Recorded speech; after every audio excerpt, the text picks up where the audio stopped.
半步先天，对得起执枉死的将士。 Halo guys, bagaimana kabar kalian hari ini? Semoga masih tetap semangat dan selalu ceria ya. Di video kali ini Mimin akan kembali membahas donghua kesayangan kita semua yang berjudul Apotheosis episode ke-38. Sebelum masuk ke recap ceritanya, buat kalian yang menonton video ini dan belum subscribe, tolong di subscribe dulu ya guys. Dan jangan lupa nyalain lonceng biar nggak ketinggalan update terbaru dari channel From Zero. Playlist untuk donghua ini juga udah tersedia bagi kalian-kalian yang baru bergabung dan belum nonton episode sebelumnya ya. Ya udah nggak usah berlama-lama, langsung saja kita ke recap ceritanya guys.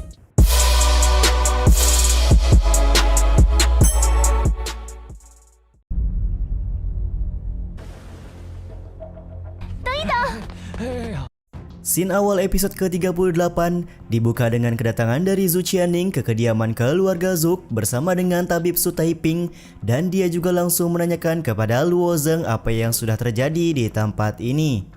Luo Zeng menjelaskan bahwa Zuk Qingyun sudah menjebaknya sebagai mata-mata serta bekerja sama dengan Zuk Ye untuk membunuhnya. Jadi untuk melindungi diri dengan sangat terpaksa, dia harus membunuh Zuk Qingyun karena hal tersebut. 诸葛青云诬陷我是奸细，为了自保，我把他杀了。什么？人证物证确凿。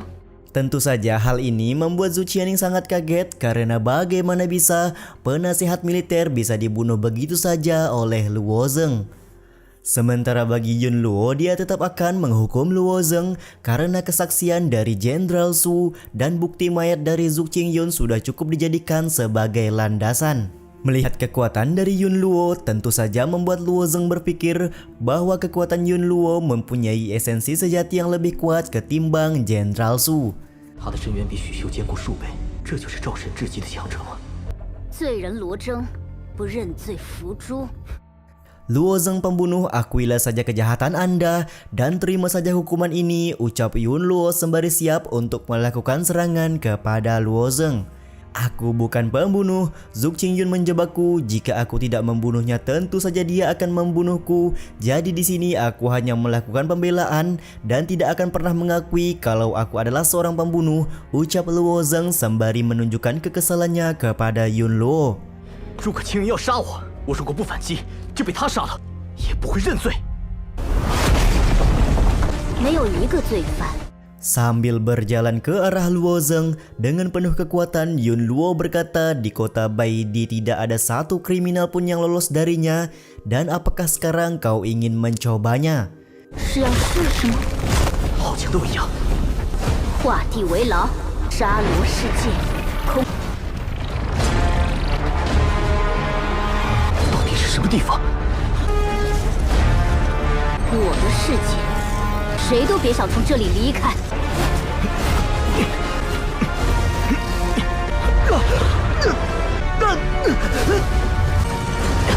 云洛，你到底要干什么？ Dengan sekejap, Luo Zeng langsung dibawa ke dalam sebuah dimensi bernama Jubah Biksu yang dibuat oleh Yun Luo, dan tanpa seizin darinya tidak ada seorang pun yang bisa keluar dari dimensi ini. Yun Luo, apakah yang sebenarnya kau inginkan? Ucap Luo Zeng sembari mengutarakan kekesalannya kepada Yun Luo. Yun Luo berkata bahwa keadilan harus tetap ditegakkan dan Luo Zeng sudah tidak punya tempat lagi untuk melarikan diri. 无处可逃。我已经说了，我没有罪。诸葛青云是内奸。 Sementara itu bagi Luo Zeng, dia masih belum menyerah untuk terus meyakinkan Yun Luo bahwa dia sama sekali tidak bersalah di sini dan menyebut kalau Zuk Qingyun adalah mata-mata yang sudah seharusnya pantas dibunuh. Lagi-lagi Yun Luo berkata kalau saksi dan bukti sudah jelas, jadi tidak perlu ada lagi yang dijelaskan. 公元无下，战！这样的招式太诡异。 Luo Zeng sendiri yang terus lari dari kejaran teknik Yun Luo berpikir bahwa teknik ini cukup aneh dan dia tidak boleh sampai terjebak. Sementara itu, Zhu Qianning yang sedang berada di luar kelihatan bertanya-tanya dan cukup khawatir dengan kondisi dari Luo Zeng pada saat ini. 不知道罗征在里面怎么样了。Ini adalah duniaku, Anda tidak akan pernah bisa pergi kecuali mengalahkanku, ucap Yun Luo kepada Luo Zeng, yang mana jika terus bersembunyi, Luo Zeng tidak akan mampu untuk keluar dari dimensi ini. Karena dirasa cukup mustahil untuk mengalahkan Yun Luo, Luo Zeng mencoba untuk mengeluarkan teknik duri ilahi miliknya untuk mengaburkan pandangan dari Yun Luo. 出来！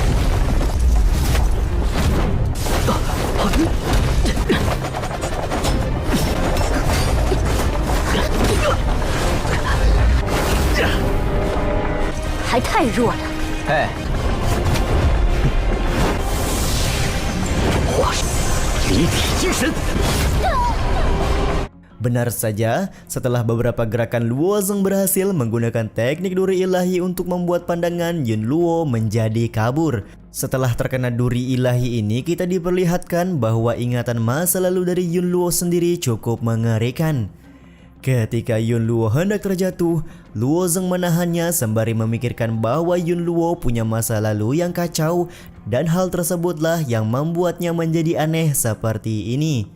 Tak lama setelah tersadar, Yun Luo segera mendorong Luo Zeng dan langsung mengeluarkan ranah pencerahan roh tingkat ekstrim untuk memperkuat serangan ke arah Luo Zeng.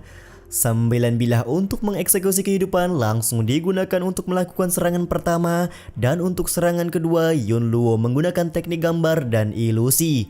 Dengan seketika ketika terkena kedua teknik tersebut, Luo Zeng tampak sudah tidak berdaya dan dunia dimensi dari Yun Luo pun seketika menghilang.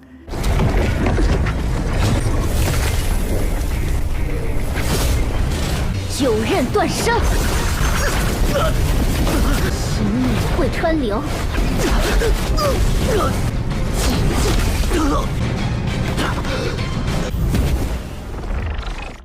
Penjahat ini sudah aku tangkap dan aku akan membawanya ke tempat eksekusi, ucap Yun Luo di hadapan Jenderal Su dan juga Zhou Qianing. Zhou Qianing yang merasa kalau Luo Zeng tidak bersalah segera menghadang Yun Luo ketika dia hendak membawa Luo Zeng. Namun terlihat Yun Luo berkata bahwa seseorang yang membela penjahat akan dianggap melakukan kejahatan yang sama. Zhou Qianing menjelaskan bahwa dia bukan ingin membela Luo Zeng karena Luo Zeng adalah salah seorang murid dari sekte Qingyun. Zhou Qianing beranggapan jika ingin mengadili Luo Zeng, bukankah dia harus didampingi oleh gurunya? Dan di sini guru dari Luo Zeng sendiri adalah Tuan Putri Su Lingyun. 按白帝城军律，与罪犯同罪。不是开脱，总得要他的导师在现场。是咱们的长公主殿下。 Terus kenapa kalau gurunya adalah Tuan Putri? Ucap Yun Luo sembari secara tiba-tiba berubah pikiran dengan akan langsung menghukum Luo Zeng di tempat ini dengan tangannya sendiri. Melihat hal tersebut tentu saja langsung membuat Zhou Qianing mengeluarkan senjatanya untuk menghentikan aksi yang dilakukan oleh Yun Luo.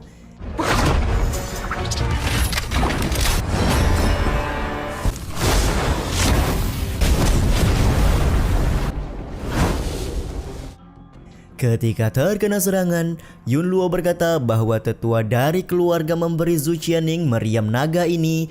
Apakah sekarang meriam ini malah akan digunakan untuk melawannya? Menurut Zhou Qianing, masalah ini terlalu mendesak serta dia tidak mempunyai pilihan lain untuk melakukan serangan kepada Yun Luo. Nona Yun Luo, maafkan aku tidak akan pernah membiarkanmu membawa Luo Zeng, ucap Zhou Qianing sembari mengikat kaki Luo Zeng menggunakan sebuah rantai. Tidak diam begitu saja, Yun Luo juga menarik kaki Luo Zeng dengan rantai yang pada akhirnya tarikan kedua wanita ini membuat Luo Zeng, aduh ngilu. 到底闹够了没有？救了我的命！ Terlihat memang ranah dan kekuatan yang jauh berbeda di antara mereka berdua, membuat Zhou Qianing tidak bisa berbuat banyak. Namun meskipun begitu, tetap saja Zhou Qianing tidak akan pernah membiarkan Luo Zeng mendapat tuduhan begitu saja, karena dia merasa kalau Luo Zeng sudah menyelamatkan nyawanya ketika di hutan Chanqiong. 朱师姐，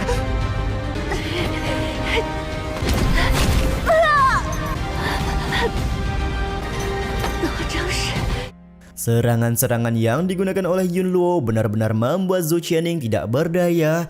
Namun dengan keras kepala serta jalan yang terpincang-pincang, Zhou Qianning masih meyakinkan Yun Luo bahwa Luo Zeng tidak bersalah. Keadilan tidak mempunyai keringanan, dengan ini aku akan menjernihkan pikiranmu, ucap Yun Luo sembari berniat melukai Zhou Qianning atas pembelaannya kepada Luo Zeng. Dan MC kita Lord Luo Zeng pun beraksi. 伤害他！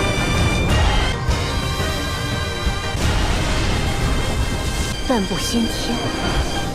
Seketika kekuatan naga Azura keluar dari tubuh Luo Zeng sembari membuat suasana di sekitarnya menjadi memerah. Betapa kagetnya Yun Luo, di mana menurutnya bagaimana bisa seorang bocah dengan ranah inet setengah langkah mampu membuat fenomena abnormal seperti ini. Kau sebut aku seorang pendosa, tapi kau belum memeriksa kebenaran saksi serta bukti fisiknya, dan lebih parahnya hanya dengan perkataan orang lain saja kau sudah menyimpulkan aku bersalah, ucap Luo Zeng dengan nada yang cukup marah kepada Yun Luo. 对得起执枉死的将士。 Menurut Luo Zeng, bagaimanakah cara Yun Luo untuk menindaklanjuti para prajurit yang gugur jika dia saja tidak mampu untuk membuktikan siapakah yang benar dan siapakah yang salah di kasus kali ini? Dengan sekejap Luo Zeng sudah berada di dekat Yun Luo dan menghentikan serangan yang hendak dilakukan kepada Zhou Qianning. Sementara itu dari arah lain, Tabib Su Taiping menyambung pembicaraan dengan berkata, menurut peraturan militer kekaisaran, jika penjahat merasa keberatan dalam pengadilan, dia akan dikirim ke divisi pengadilan militer untuk menerima arahan lain. 军律所再行审讯。